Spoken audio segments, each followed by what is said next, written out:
प्राचीन काल की बात है। मगध देश की जनता में आतंक छाया हुआ था। अंधेरा होते ही लोग घरों से बाहर निकलने की हिम्मत नहीं जुटा पाते थे। कारण था अंगुलीमाल। अंगुलीमाल एक खूंखार डाकू था जो मगध देश के जंगल में रहता था। जो भी राहगीर उस जंगल से गुजरता था वह उसे रास्ते में लूट लेता था और उसे मारकर उसकी एक उंगली काटकर माला के रूप में अपने गले में पहन लेता था। इसी कारण लोग उसे अंगुलीमाल कहते थे। एक दिन उस गांव में महात्मा बुद्ध आए। लोगों ने उनका खूब स्वागत सत्कार किया। महात्मा बुद्ध ने देखा वहाँ के लोगों में कुछ डर सा समाया हुआ है। महात्मा बुद्ध ने लोगों से इसका कारण जानना चाहा। लोगों ने बताया कि इस डर और आतंक का कारण डाकू अंगुलीमाल है।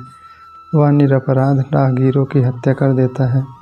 महात्मा बुद्ध ने मन में निश्चय किया कि उस डाकू से अवश्य मिलना चाहिए। बुद्ध जंगल में जाने को तैयार हो गए।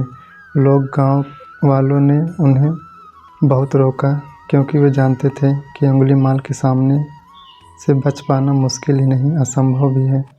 लेकिन बुद्ध अत्यंत शांत भाव से जंगल में चले गए। तभी पीछे से एक कर्कश आवाज़ कानों में पड़ी, ठहर जा, कहाँ जा रहा है। बुद्ध ऐसे चलते रहे मानो कुछ सुना ही नहीं। पीछे से और ज़ोर से आवाज़ आई, मैं कहता हूँ ठहर जा। बुद्ध रुक गए और पीछे पलट कर देखा तो सामने एक खूंखार काला व्यक्ति खड़ा था। लंबा चौड़ा शरीर, बड़े हुए बाल, एकदम काला रंग, लंबे लंबे नाखून, लाल लाल आँखें, हाथ में तलवार लिए वह बुद्ध को घूर रहा था। उसके गले में अंगुलियों की माला लटक रही थी। वह बहुत ही डरावना लग रहा था। बुद्ध ने शांत व मधुर स्वर में कहा, मैं तो ठहर गया, भला तू कब ठहरेगा। अंगुलीमाल ने बुद्ध के चेहरे की ओर देखा। उनके चेहरे पर बिल्कुल भय नहीं था, जबकि जिन लोगों को वह रोकता था वे भय से थर थर काँपने लगते थे। अंगुलीमाल बोला, हे सन्यासी, क्या तुम्हें डर नहीं लग रहा है?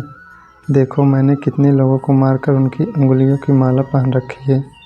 बुद्ध बोले, तुमसे क्या डरना? डरना है तो उससे डरो जो सचमुच ताकतवर है। अंगुलीमाल जोर से हंसा। हे साधु, तुम समझते हो कि मैं ताकतवर नहीं हूँ? मैं तो एक बार में 10 लोगों की सिर काट सकता हूँ। बुद्ध बोले, यदि तुम सचमुच ताकतवर हो तो जाओ उस पेड़ के 10 पत्ते तोड़ लाओ। अंगुलीमाल ने तुरंत 10 पत्ते तोड़ा और बोला, इसमें क्या है? कहो तो मैं पेड़ ही उखाड़ रहा हूँ। महात्मा बुद्ध ने कहा, नहीं, पेड़ उखाड़ने की ज़रूरत नहीं है। यदि तुम वास्तव में ताकतवर हो तो जाओ इन पत्तों को पेड़ में जोड़ दो। अंगुलीमाल क्रोधित हो गया और बोला, भला कहीं टूटे हुए पत्ते भी जुड़ सकते हैं? महात्मा बुद्ध ने कहा, तुम जिस चीज़ को जोड़ नहीं सकते उसे तोड़ने का अधिकार तुम्हें किसने दिया? एक आदमी का सिर जोड़ नहीं सकते तो काटने में क्या बहादुरी है। अंगुलीमाल अवाक रह गया।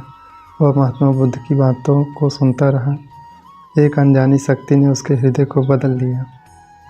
उसे लगा कि सचमुच उससे भी ताकतवर कोई है। उसे आत्मग्लानि होने लगी। वह महात्मा बुद्ध के चरणों में गिर पड़ा और बोला, हे महात्मन, मुझे क्षमा कर दीजिए, मैं भटक गया था, आप मुझे शरण में ले लीजिए। भगवान बुद्ध ने उसे अपनी शरण में ले लिया और अपना शिष्य बना लिया। आगे चलकर यही अंगुलीमाल एक बहुत बड़ा साधु हुआ।